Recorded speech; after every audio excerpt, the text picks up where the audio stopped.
Olá pessoal, tudo bem? Eu sou o pastor Giovanni, estamos aqui ao vivo para falar um terceiro vídeo, um terceiro momento sobre o reino de Deus. E se você ainda não segue o nosso canal, clica aqui, siga no nosso canal, dá um joinha, compartilhe com outras pessoas esse vídeo e deixe seus comentários no final.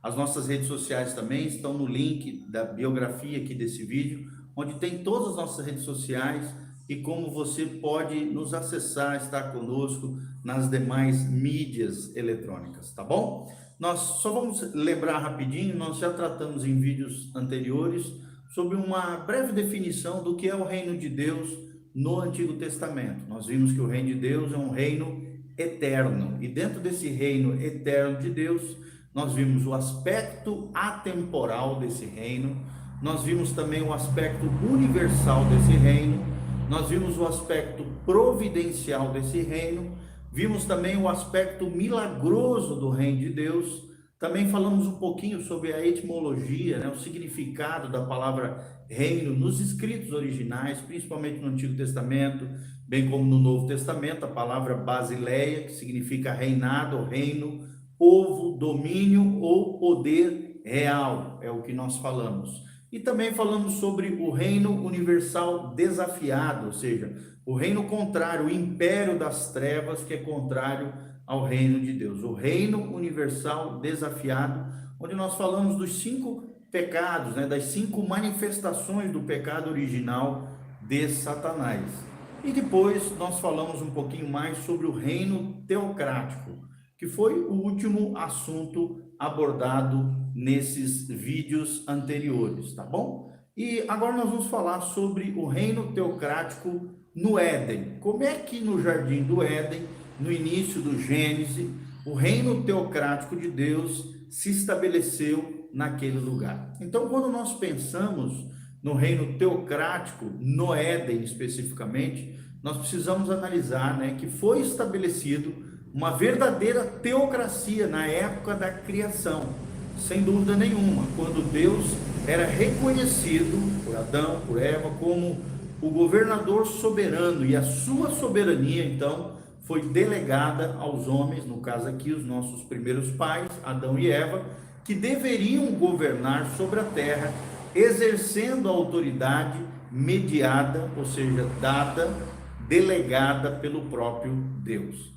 E nessa teocracia, ou seja, no governo de Deus, Adão derivava, obviamente, a sua autoridade da própria fonte da autoridade, que é o próprio Deus. E, portanto, já que ele era designado, essa autoridade, submeter-se, né, ao próprio Deus, o governo, pertencia efetivamente, ao se submeter a Deus, era um reconhecimento também de que o governo pertencia efetivamente a Deus. Ou seja, a autoridade para governar na teocracia deveria pertencer a Adão, o nosso primeiro representante. Caso contrário, Cristo em seu reinado não poderia ser comparado ao primeiro Adão. E Cristo é tido como o último Adão, ou o segundo Adão. E nessa simbologia toda, entre o primeiro Adão que falhou e o segundo Adão, que é Jesus, ou o último Adão, Jesus, né? Ele se refere e tem uma ligação com esse primeiro representante da humanidade, e conforme 1 Coríntios 15, 22 e também os versículos 24 e 45, onde esse primeiro Adão tinha domínio sobre toda a criação. Você pode ver isso no Gênesis 1, 26, dado pelo próprio Deus, estabelecendo aqui então o seu relacionamento teocrático com todo o universo criado. A responsabilidade de dominar a terra era um exercício da autoridade teocrática do próprio Deus. E Eva foi ordenado a submeter-se ao marido pelo fato de Adão ter sido devidamente designado governador na teocracia divina. Feinberg, quando pensa um pouquinho sobre isso, sobre esse governo teocrático no Éden, ele afirma o seguinte: o reino de Deus realmente realizou-se no jardim do Éden. Lá Deus governou e reinou supremo com todos os seus súditos, prestando-lhe a devida obediência. Todas as bênçãos que podem fluir do reino de Deus na terra estavam ali, no Éden. No entanto, o ideal mais alto não havia sido alcançado. A vida eterna dependia da obediência perfeita do homem. E se isso tivesse acontecido, o reino eterno poderia ter surgido em toda a sua glória e majestade. Quando o pecado entrou na humanidade, isso significou nada mais, nada menos que o homem se emancipara do governo soberano de Deus, que é o rei de todo o universo. E essa desobediência foi a ocasião para o estabelecimento de outro reino nesse mundo, que é o reino do próprio Satanás. É o que diz Feinberg na sua obra sobre essa temática de Theocratic Kingdom, ou o reino teocrático. E quando nós pensamos um pouquinho no que fala Feinberg, né, esse teólogo especialista nessa área de reino, né, ele diz que com o repúdio dessa autoridade de Deus, pela desobediência de Adão, Deus então anunciou o início de um plano que manifestaria ao mundo a sua autoridade. Está lá em Gênesis 3,15, né? A primeira profecia acerca do filho da mulher que viria e pisaria na cabeça do diabo. Olha só o que a Bíblia Sagrada diz, né? Quando a Bíblia trata desse plano que manifestaria ao mundo a sua autoridade, ou seja, a autoridade do próprio Deus, que foi repudiada por Adão ao trazer à vida uma nova criação por meio da descendência da mulher, seria Cristo, profeticamente, lá na frente, que se sujeitaria voluntariamente a ele, ou seja, a Deus Pai aqui. A partir de então, o plano de redenção transcorreu paralelamente ao desenvolvimento do plano do reino.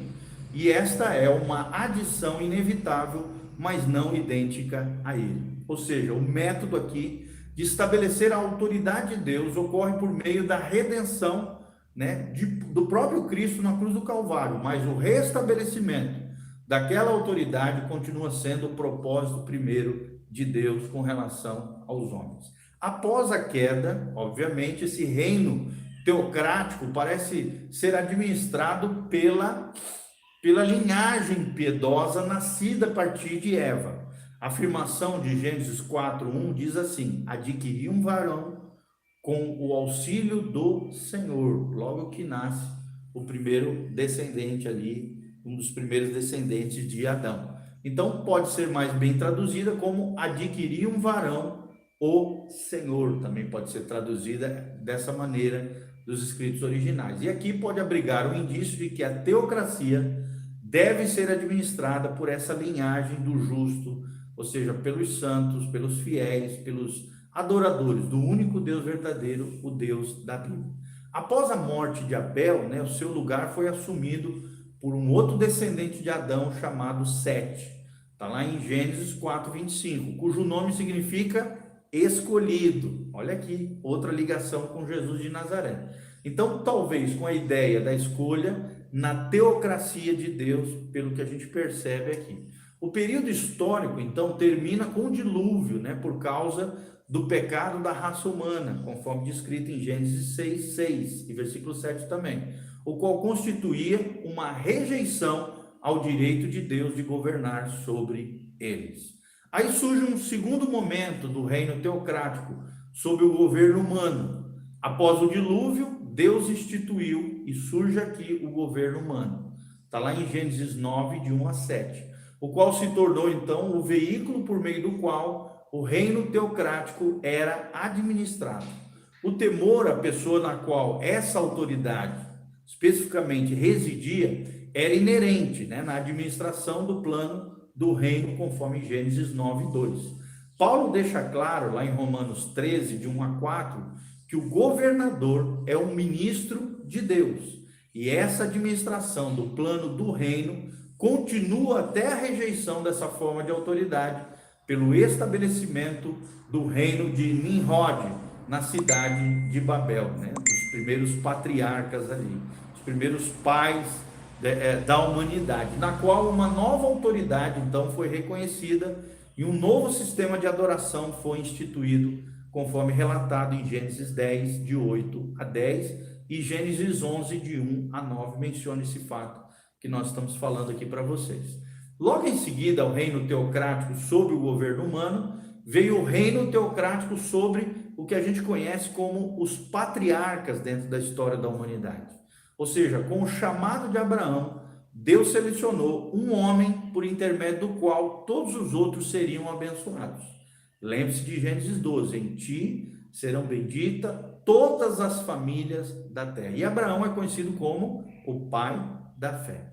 Ou seja, o propósito de Deus com Abraão está centralizado em certas promessas relativas a uma terra, a uma descendência e a uma bênção que constitui o teor de uma aliança eterna e incondicional. A gente chama essa aliança de aliança abrâmica, tá? Que nós vamos fazer vídeos maiores falando mais especificamente sobre essa aliança. Uma observação importante aqui, dentro disso que nós estamos falando, é notar o cumprimento previsto de todo esse plano concretizar-se aonde? Por alguém que seria um rei que viria lá na frente, conforme Gênesis 49, versículo 10. Tanto é que Feinberg fala o seguinte: no seu leito de morte, a visão de um profeta é dada ao velho patriarca Jacó.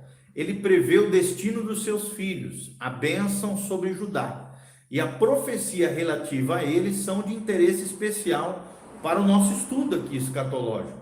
Ela destaca a tribo de Judá na descendência prometida e acrescenta outro elemento muito importante com relação ao reino de Deus, que é o rei que viria, né? Ou seja, o Messias vindouro.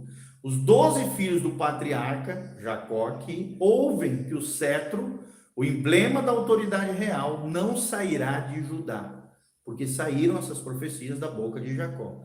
Tampouco alguém que faça decretos, até que venha de Siló, a quem obedecerão todos os povos, uma referência ao reino milenial, uma referência a Jesus de Nazaré.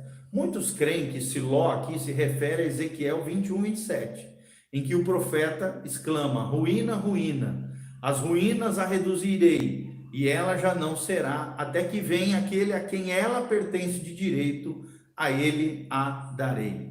Outros acham que Siló se refere ao homem de paz e descanso. Em qualquer dos casos, a maioria dos estudiosos ortodoxos e reverentes da palavra de Deus considera essa passagem uma menção direta, nós também consideramos uma menção direta ao Messias que surgiria da linhagem de Judá, ou seja, o alcance de seu controle é revelado, e a ele obedecerão os povos e as nações, conforme diz Gênesis 49, 10. Ou seja, o caráter pacífico do seu reino, do reino aqui do Messias, e os muitos que nele estarão presentes são previstos aqui. E finalmente, a beleza superior do rei também é mencionada aqui nesse episódio de Gênesis 49, de forma óbvia, figurada aqui, simbólica. A outra referência muito importante na palavra de Deus, com relação ao cumprimento previsto desse plano teocrático, está lá em Números 24, de 17 a 19, em que aqui Moisés promete, declara, né, profeticamente, que de Israel subirá um cetro. O cetro aqui é aquele em quem reside a autoridade, ou seja, Jesus, que destruirá os seus inimigos e levará Israel à preeminência sobre todos os povos, restaurando as alianças abraâmica, palestínica, davídica e a nova aliança firmada pelo sangue de Jesus. Ou seja, durante os períodos, né, esse período dos patriarcas foi administrada essa teocracia foi administrada por meio de representantes divinamente designados. E é por isso que Deus podia dizer a Moisés sobre seu relacionamento com Arão, né, o sacerdote, e tu lhe serás por Deus, né? Ou seja, Moisés seria por Deus a Abraão, é o que diz Êxodo 4,16. E sobre seu relacionamento com o faraó, a Bíblia fala o seguinte: te constituir como Deus sobre Faraó, dando a Moisés uma autoridade superior dentro dessa teocracia patriarcal sobre o próprio rei do império egípcio, o próprio Faraó. É o que nós vemos em Êxodo 7, versículo 1. Ou seja, na posição de representante escolhido por Deus na sua teocracia, no governo divino, ele podia ser chamado de Deus, obviamente aqui com D minúsculo. Foi por causa da posição de Moisés nesse reino teocrático que Deus podia falar sobre o quê? Tente adivinhar. Sobre o rei vindouro, o Messias que viria.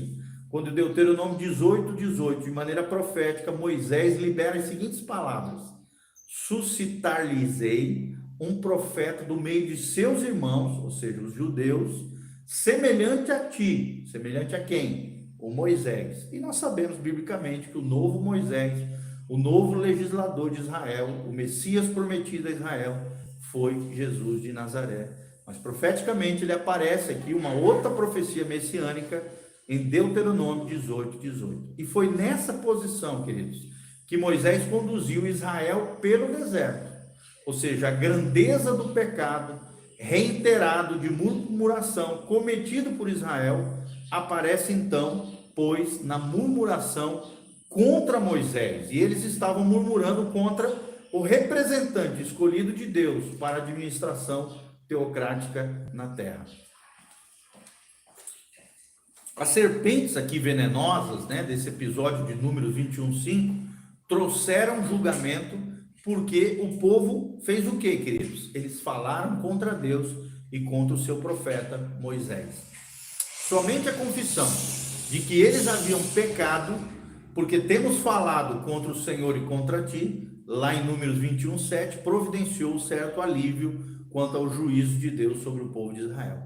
Nós vemos também nesse episódio que Josué foi o último nesse período a liderar o povo como administrador de Deus. Está lá em Josué 1:2-9. E sob a sua liderança, o povo sujeitou-se, à autoridade de Deus, à teocracia. Por último, ao último patriarca aqui, Josué, o servidor de Moisés. Olha o que diz a Bíblia Sagrada em Josué 24:14-18. Agora, pois, temei ao Senhor, relata aqui Josué, e servi-o com integridade, com fidelidade. Porém, se vos parecer mal servir ao Senhor, escolhei hoje a quem sirvais.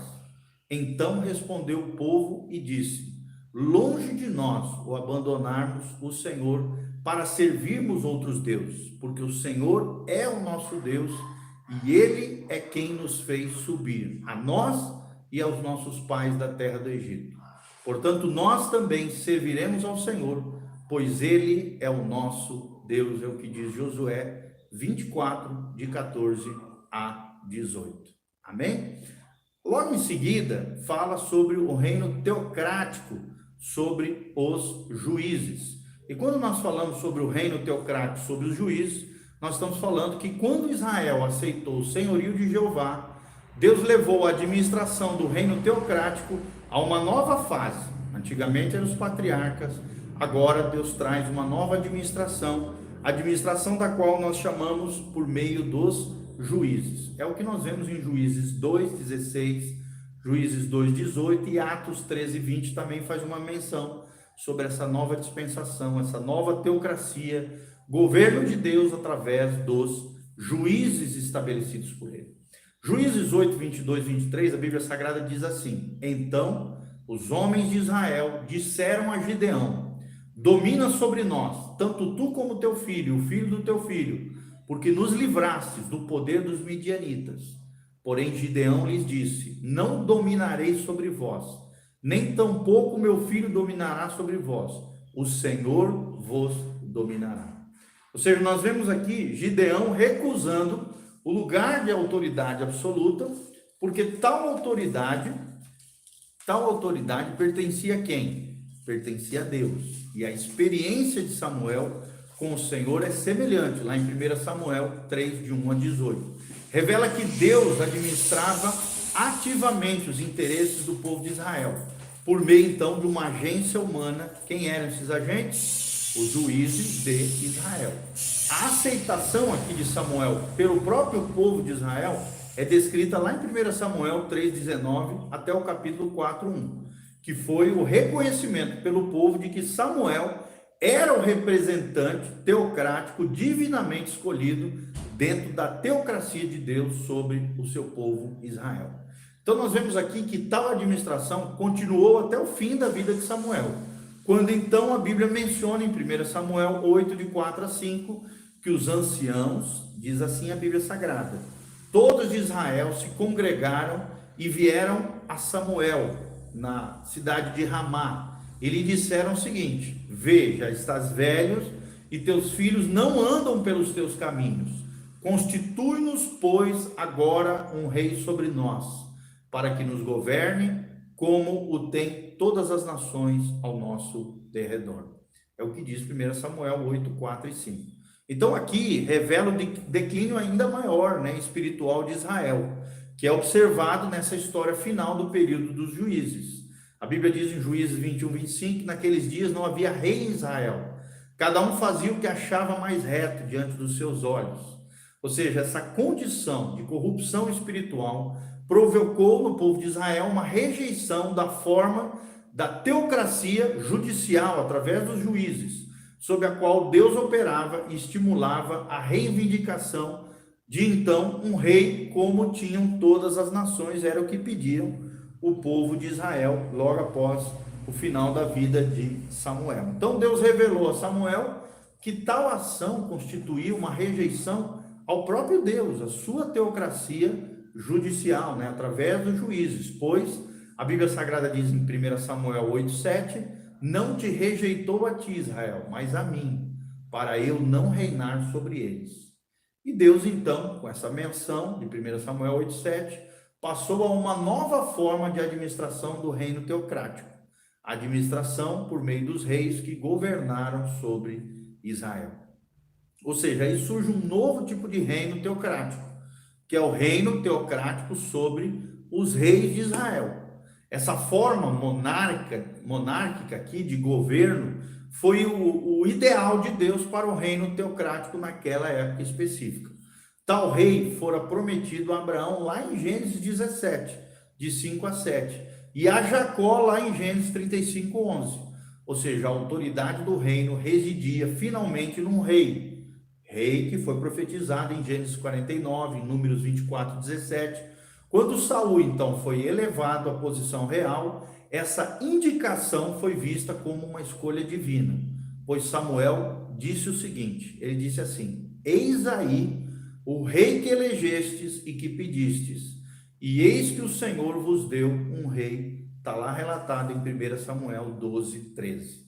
No entanto, aqui nós vemos, à luz da palavra de Deus, que Samuel relembrou o povo de Israel que eles haviam pecado ao repudiar a antiga forma de teocracia dos juízes, e antes ainda dos patriarcas, e antes ainda governos humanos, e assim vai até lá no Éden, como nós estamos falando. A Bíblia Sagrada diz assim: vós rejeitastes hoje a vosso Deus. Está lá em 1 Samuel 10, 19, Samuel aqui puxando a orelha do povo de Israel. E ele acrescenta o seguinte, Samuel, dizendo: é grande a vossa maldade, que tendes praticado perante o Senhor, pedindo para vós outros um rei, conforme relata em 1 Samuel 12, 17. Um teólogo chamado Peters, ele observa o seguinte, ele diz o seguinte: nenhum insulto mais profundo jamais poderia ser dado a Deus que o indicado por tal período, por tal pedido também. Isso é visto ao considerarmos o ser que se dignava em ser seu governador, a bênção que ele prometera e o plano que tinha em vista para se tornar, de forma direta, rei sobre a nação. O único atenuante para tal maldade, aqui entre aspas, como Samuel indica, é encontrado nas suas circunstâncias difíceis, também causadas pela descrença do próprio povo de Israel. É o que fala Peters na sua obra The Theocratic Kingdom, tá bom? A implantação, então, dessa forma de administração teocrática para o reino, então, coloca o reino teocrático um passo mais próximo da sua conclusão final. Com relação ao próprio rei, afirma-se o seguinte, S.D. Press, na sua obra Kingdom, International Standard Bible Encyclopedia, ou a Enciclopédia Internacional da Bíblia Standard, né, quando ele fala sobre o reino, esse teólogo Press diz o seguinte: o rei também era, de certa forma, o summus episcopos, ou seja, em Israel, o supremo bispo, né, episcopos aqui no sentido de governante, de Israel, ou seja, sua própria realeza era de caráter religioso e implicava a união do governo celestial ao governo terreno sobre Israel por meio daquele que, como substituto de Jeová, assentava-se então no trono do reino do Senhor sobre Israel e que era considerado ungido de Deus, né? Até pouco tempo as monarquias consideravam os reis assim, o ungido de Deus, e também levava o título de filho de Jeová ou o primogênito, também era como eram conhecidos os reis naquela época, tá? Então é um erro aqui visualizar essa teocracia sobre Israel como meramente típica da teocracia futura. Peters diz o seguinte: Lange chama a teocracia de o reino de Deus em sua forma típica. O que talvez leve a tal erro é o fato de que rituais típicos e observâncias temporais de fato estavam ligadas à teocracia. Mas, embora isso seja verdade, a ordem ou o governo teocrático que adotou temporariamente esses rituais e observâncias jamais é representado como um tipo. Isso se opõe totalmente à aliança, à profecia e aos fatos bíblicos.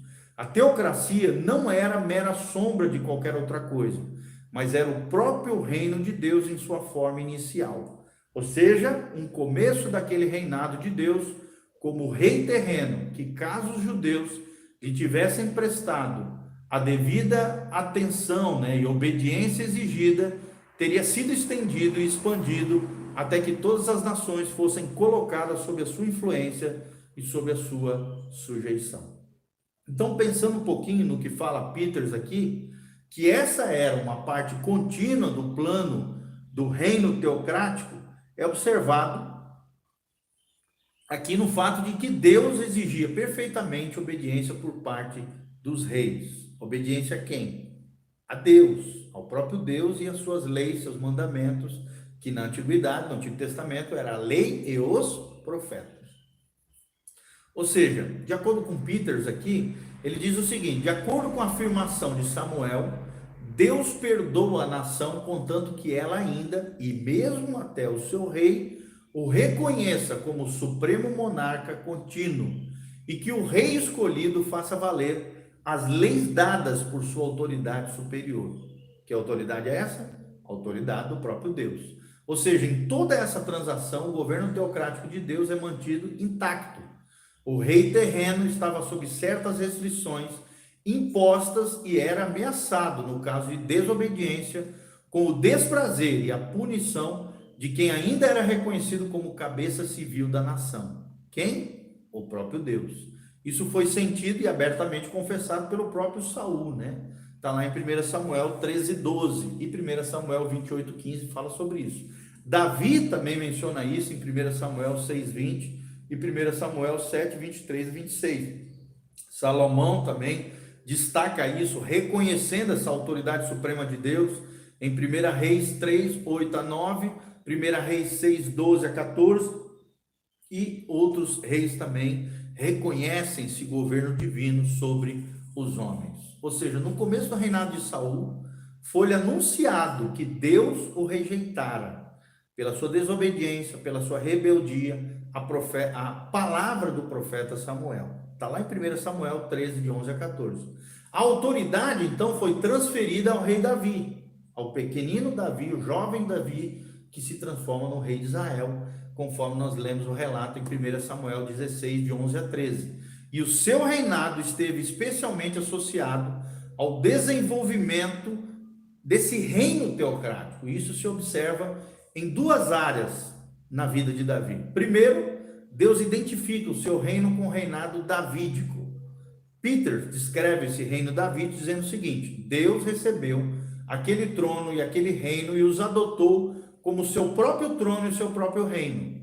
Aqui nós vemos a teocracia e o reino davídico em virtude de um relacionamento especial e singular de aliança entre os dois, entre Deus e Davi, e eram considerados e no futuro tão idênticos em destino que são ligados inseparavelmente na aliança davídica. Isso é comprovado por três coisas. Primeiro, nós vemos um trono e um reino davídicos, que são denominados como do Senhor, pertencentes ao Senhor.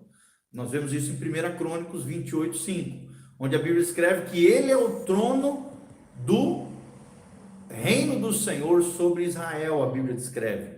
E em 2 Crônicas 9:8, o rei aqui, rei Davi, é colocado por Deus no seu trono como rei para o Senhor teu Deus. Em segundo lugar, nós vemos que o rei foi designado claramente como ungido do Senhor. Está lá em 1 Samuel 24:6. Ou seja, em terceiro lugar, nós vemos que os profetas, após o estabelecimento do trono e do reino davídico, identificam constantemente o glorioso reino de Deus, o abençoado governo teocrático, manifesto por meio dele, como por exemplo em Jeremias 33, Jeremias 36, Amós 9, faz essa ligação do reino davídico com o reino de Deus. E a razão disso está na união firme e perpétua dessa aliança que Deus faz com o próprio Davi. Em segundo lugar, nós destacamos aqui que Deus fez uma aliança eterna e incondicional com Davi. Está lá em 2 Samuel 7,16, você vê isso aqui. Pela qual Deus garante que o reino davídico seria aquele no qual o reino teocrático alcançaria plena realização. Quando isso? Quando alguém da linhagem de Davi reinasse para sempre. Quem é esse personagem? Jesus de Nazaré, no reino milenial. Essa aliança foi examinada em detalhes anteriormente, em vídeos anteriores, né? E nós não vamos entrar em detalhes aqui. É suficiente dizer para você que está me ouvindo que Deus desenvolveu um reino teocrático a ponto de que este assumira a forma de uma monarquia sobre a qual governava um rei escolhido por Deus, e o Messias viria para concluir então o plano nessa forma divina aqui, tá bom? Um outro tipo de reino que surge é o reino teocrático sob os profetas, ou seja, o governo de Deus através de profetas. Com o declínio da nação sob os reis que sucederam Salomão, o último rei divinamente escolhido, vemos a importância crescente do ofício profético, de Deus levantando profetas para de alguma maneira atrair novamente o seu povo ao seu coração. Os profetas eram porta-vozes de Deus, preste atenção, eram divinamente escolhidos por Deus, que transmitiam a mensagem dos céus, a mensagem divina até aos próprios reis. E esses, às vezes, obedeciam, mas infelizmente nós vemos à luz da palavra que com maior frequência desobedeciam ao Deus soberano, universal, sobre tudo e sobre todos. Peter diz o seguinte, ele diz que o rei e sacerdote deviam sujeitar-se à autoridade dos profetas, do verdadeiro profeta de Deus, simplesmente porque esse último revela a vontade do rei supremo, que era o próprio Deus. Ou seja, o profeta Ezequiel descreve a partida da glória de Deus, que no Antigo Testamento era símbolo da presença de Deus, com a partida da glória divina, que a Bíblia chamava de Shekinah, né? Shekinah, S-H-E-K-I-N-A-H, do templo, né? Quando a glória Shekinah se foi do templo, conforme Ezequiel 8:4, Ezequiel 9:3 e vários trechos de Ezequiel mencionam isso. Deus marca então o início, marca o fim do reino teocrático na história passada de Israel, e a nação e os reis que deveriam manifestar aquele reino foram espalhados, né? Houve a primeira diáspora aqui, foram espalhados para longe da sua terra. Começaram então, que a Bíblia chama de tempo dos gentios, durante os quais Israel é colocado de lado até que venha o Messias no segundo advento de Cristo. Então o reino teocrático futuro agora se torna o tema principal da mensagem dos profetas. Essa linha de revelação que começara com um pequeno riacho, agora se torna um grande rio, enchendo a palavra de Deus e enchendo a palavra de conhecimento referente ao reino de Deus a ser estabelecido em sua forma final, o reino do Messias, o reino milenial, que é mencionado por quase todos os profetas do Antigo Testamento: Isaías, Ezequiel, Jeremias, Daniel, Oséias, Joel, Amós, Obadias, Miqueias, Oséias, Sofonias, Ageu, Zacarias, Malaquias. Todos eles mencionam o Messias que viria e o reino milenial. Além do livro dos Salmos, né? A maioria deles escritos por Davi. Nós vemos o Salmo 2, o Salmo 22, o Salmo 24, o Salmo 45, o Salmo 46, vários salmos que mencionam esse reino milenial profeticamente. Embora essas e outras profecias venham a ser estudadas, né, com maior detalhes em vídeos aqui posteriores, nós desenvolvemos aqui uma doutrina completa acerca do reino de Deus para que você pudesse entender de forma histórica como é que essa teocracia evoluiu até a plenitude dessa teocracia, que ainda ocorrerá no futuro, que é o reino milenial, tá? Teocrático fala do quê? A palavra teocrático fala de um rei que será Emanuel. E esse rei fala de Deus conosco, pois ele é, por nascimento humano, herdeiro legítimo do trono de Davi. Quem? Jesus de Nazaré, nascido de uma virgem em Belém, conforme Isaías 7,14. Mateus 1, 22, 23 menciona isso. Também esse reino, né? Do Messias, reino messiânico, será celestial em seu caráter, conforme Isaías 2,4 menciona, Isaías 11,4 também fala dele. Esse reino também vai ser sediado em Jerusalém e vai ter alcance mundial, conforme a Bíblia, né? Esse reino do Emanuel será na terra e vai ter alcance mundial, conforme o Salmo 2,8, Isaías 11,9, vários trechos da palavra de Deus, onde a Bíblia menciona que o reino de Emanuel se estenderá às nações na terra, conforme nós vemos nas Escrituras. Esse reino também será estabelecido pelo rei que virá. Que rei é esse? Jesus de Nazaré, mencionado em Deuteronômio 33, Salmo 50, versículo 3, e vários outros episódios da palavra de Deus. Esse reino também será espiritual, ou seja, o reino não é incorpóreo, nem separado do que é material, mas mesmo assim é espiritual, pelo fato de a vontade de Deus ser diretamente efetivada em todos os assuntos de governo e de conduta durante esses 1000 anos proféticos. Ou seja, o gozo e a bênção da comunhão com Deus serão experimentados por todos os que viverão nesses 1000 anos proféticos. E o reino universal e temporal será conduzido em perfeita justiça e verdadeira santidade por Jesus de Nazaré, o Rei dos Reis. O reino de Deus estará novamente no meio do seu povo, entre também, né, a pessoa do rei, o Messias prometido. Ele reinará na graça e no poder e na plenitude do Espírito Santo, conforme Isaías 11, 2 a 5 menciona. Outro teólogo também fala um pouco mais, traz mais luz sobre esse reino milenial, quando ele diz que, McLean, ele fala assim: em primeiro lugar, quanto à sua literalidade, o reino futuro, o reino milenial, não será simplesmente um reino ideal, será tão literal quanto um reino histórico que já houve na história de Israel. Ou seja, toda profecia, do princípio ao fim, afirma e implica tal literalidade, em detalhes como local, natureza, reis, cidadãos, nações, tudo isso no fato de que ele destruirá e suplantará reinos literais humanos e em sua conexão direta com uma restauração e continuação do reino histórico e davídico sobre a terra. Em segundo lugar, o tempo do seu estabelecimento geralmente parece estar próximo, porque a Bíblia diz que ele virá em breve, nós cremos nisso. Ou seja, em outras afirmações indicam que ele está num futuro, após muitos dias, e a Bíblia também usa o termo últimos dias. Em terceiro lugar, esse rei, Jesus de Nazaré, desse reino futuro, será humano e divino, porque ele é chamado na Bíblia como um homem, também é chamado como um filho do homem, também é chamado como o filho de Deus, também é chamado como um ramo da raiz de Jessé, também é chamado como um ramo justo de Davi, chamado também de Deus, chamado de Senhor Jeová, chamado de maravilhoso, conselheiro, Deus forte, Pai da eternidade e príncipe da paz. Em quarto lugar, esse reino previsto na profecia do Antigo Testamento é monárquico em sua forma, ou seja, o rei se assenta num trono e o governo está sobre os seus ombros, ou seja, sobre as suas responsabilidades. Ele recebe a sua autoridade e a mantém por doação divina, ou seja, doação do próprio Pai. Isaías o vê e o nomeia como juiz e legislador e rei sobre toda a terra, é o que nós vemos na palavra de Deus.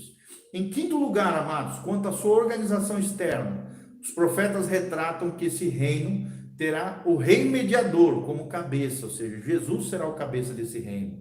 E associado a ele estarão os príncipes, os santos que possuirão o reino, a nação de Israel também receberá um lugar de prioridade, e os súditos incluem todas as tribos e nações da terra, conforme diz a palavra de Deus. Em sexto lugar aqui, sobre esse reino teocrático milenial, quanto à natureza do reino e seu efeito no mundo, todos os profetas concordam em que seu estabelecimento completo causará uma mudança tão radical em todos os aspectos da vida humana, que o resultado é descrito como um novo céu e uma nova terra, conforme descreve a Bíblia. Os profetas também do Antigo Testamento descrevem um reino mediador do Messias aqui de Israel, antes de mais nada, como um assunto também espiritual, porque Jesus traz o perdão do pecado, a purificação espiritual, a provisão da justiça divina. Nós vemos aqui novo coração, novo espírito, conhecimento direto de Deus, harmonia interior com as leis de Deus, derramamento do Espírito sobre toda a carne e restauração da alegria e vida humana. Você vê isso em Jeremias 31, 34, Ezequiel 36, Zacarias 8, 20, Jeremias 31, 33, Joel 2, 28, Isaías 35, 10. A Bíblia também descreve que esse reino também será um reino ético em seus efeitos, né? Obviamente, até porque Jesus é ético e moral, ou seja, não imoral, moral, né? Ou seja, essa estimativa apropriada dos valores morais do reino de Deus acontecerão no milênio. Um ajuste das desigualdades morais perpassará, desculpa, essa palavra é difícil, todos os aspectos das relações humanas que até outrora, ou seja, antes do milênio, eram desiguais. Existiam um monte de anomalias, né? Isso vai desaparecer no milênio de Cristo. É o que aparece em Isaías 32, 5, Isaías 44 e Jeremias 31, 28 a 30. A Bíblia Sagrada também fala do estabelecimento desse reino, que esse reino também produzirá grandes mudanças sociais e econômicas. Ou seja, a guerra será eliminada, artes e ciências serão voltadas a usos econômicos, né? A paz mundial será introduzida, a justiça social estará para todos, conforme Zacarias 9:10, Isaías 2:4, Salmo 72 fala sobre isso, e Sofonias 3:9 também menciona essas coisas que nós estamos falando. Os aspectos também mais inteiramente físicos da vida também sentirão os efeitos desse reino mediador do Messias prometido, o Messias de Israel, Jesus de Nazaré. A doença será eliminada, a longevidade será restaurada, somente morrerão os indivíduos duros e incorrigíveis que se rebelarem contra as leis desse rei, o rei desse reino. Os perigos comuns da vida física estarão sob o controle sobrenatural de Cristo. A terra estará sob o controle direto daquele a cuja voz até os ventos e as ondas obedecem. Mudanças geológicas, mudanças climáticas, grande aumento na fertilidade e produtividade do solo. Tudo isso está descrito através dos profetas em Isaías 32, Isaías 35, Isaías 65, Zacarias 14, Amós 9, 13, Isaías 11, Isaías 32 mencionam todos esses fatos que nós estamos falando para vocês. No que pode também ser chamado de âmbito político, né, uma autoridade central, que é Jesus, será estabelecido para resolver disputas internacionais. Porque a Bíblia Sagrada diz que de Sião sairá a lei, a palavra do Senhor partirá de Jerusalém, conforme Isaías 2:4, Amós 9:14, Ezequiel 37 e Isaías 60 também menciona isso. Esse rei mediador, né, o reino mediador, também terá um aspecto, obviamente, eclesiástico, ou seja, o rei supremo de Israel e dos gentios que passaram, né, por esses juízos de Deus, combinará na sua pessoa os cargos de rei e sacerdote. Igreja e Estado se tornarão um em objetivo e em ação, através da personificação do próprio Cristo, conforme o Salmo 110, Ezequiel 37, Ezequiel 43, Isaías 61, Zacarias 14 menciona isso. Então, tal é a natureza desse reino, conforme apresentado nas profecias do Antigo Testamento. Nós Claro, falaríamos muito mais aqui, mas é muito importante você entender que esse reino será espiritual, será ético, será social, será físico, será político e também será eclesiástico. E separar qualquer um desses aspectos é negar, né, os outros e é diminuir a abrangência dessa visão profética sobre o reino milenial. É o que diz MacLean, um grande especialista em escatologia, quando ele fala sobre The Theocratic Kingdom, ou reino teocrático, através das suas obras escatológicas. Então, fica evidente que a partida da presença de Deus, né, de Israel, e o cativeiro e a dispersão da nação teocrática não anularam a expectativa do estabelecimento desse novo reino teocrático do Messias que viria no futuro e virá, meus irmãos. Quer você acredite ou não, Jesus voltará. Os profetas, né, com uma voz só, referem-se a esse reino, assim como um reino que será restaurado, em termos que expressam as mais gloriosas adições. Os profetas preveem, desde o salmista até Malaquias, a restauração do reino que fora derrubado, ligada aos mais surpreendentes acontecimentos que produzirão bênção e glória sem paralelo na história mundial. Ou seja, desde a queda do reino teocrático davídico, esses acontecimentos previstos não aconteceram conforme descrito na palavra de Deus. Portanto, o reino previsto e prometido na Bíblia Sagrada ainda não apareceu. E este mesmo reino derrubado, que recebe tais adições, e não outro reino assim, nenhum reino professado, não importa quão altamente proclamado e eruditamente apresentado, deve sem ela ser aceito por nós como o reino prometido a nós. Então essas adições são tão grandes em sua natureza, tão surpreendentes em suas características, tão expressivas, né, na sua interferência sobrenatural, que ninguém jamais poderá enganar-se quando esse reino for restaurado.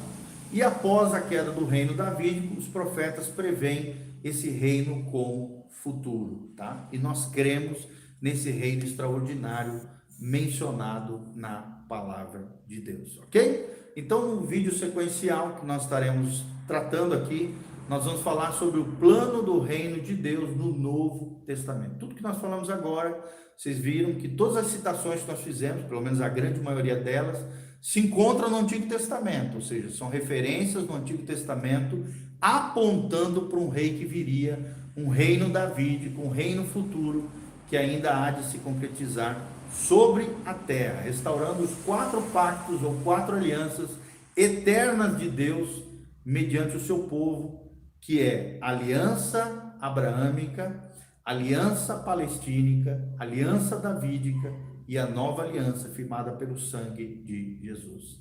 Então, Maranata, ora vem, Senhor Jesus. Jesus está voltando. Prepara-se para encontrares com Deus. E quando nós estudamos as profecias, a escatologia, o nosso coração se enche de esperança, de alegria, em saber que o nosso Cristo voltará em glória e nós reinaremos e governaremos com Ele para o louvor e glória do seu nome. Isso alegra o nosso coração, isso nos anima a prosseguirmos firmes e fiéis, perseverantes, sempre abundantes na obra do Senhor e no reino de Deus, em nome de Jesus. Então faça seus comentários abaixo, deixe qualquer tipo de pergunta, o que a gente puder e souber responder, nós vamos responder para vocês, mas com a graça de Deus, siga-nos nas redes sociais, dê um joinha, compartilhe com outras pessoas e que Deus nos abençoe, em nome de Jesus. Amém, amém e amém.